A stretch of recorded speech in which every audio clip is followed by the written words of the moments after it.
So basically, this is the first study which focused on the precursor conditions of Waldenström. So given the fact that this is a very rare disease, we believe that we have managed to get enough patient samples to conduct this analysis. So we did have a good number of IgM MGUS patients and a good number of asymptomatic patients.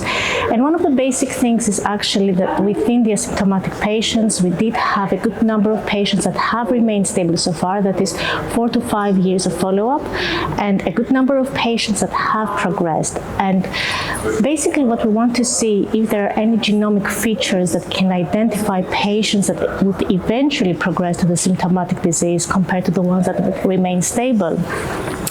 And what we actually saw is we can find some specific genomic features that can stratify these patients. So obviously we do find higher mutation burdens in the progressed patients. We do find higher CNV events in these patients. We do also find that MYD88 VAF is increased in the progressed patients that can be used as a progression risk factor. Obviously these are few patient samples, so we need to actually do more sample analysis and get more samples to do these findings and support these findings.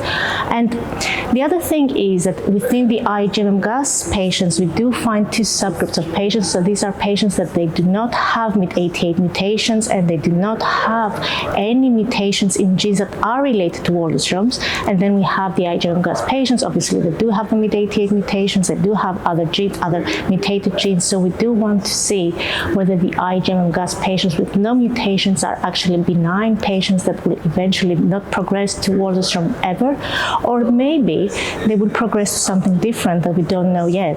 So hopefully, if we get even more patient samples from as a validation cohort, we'll support our findings, and hopefully this will give more insights in the biology of these patients.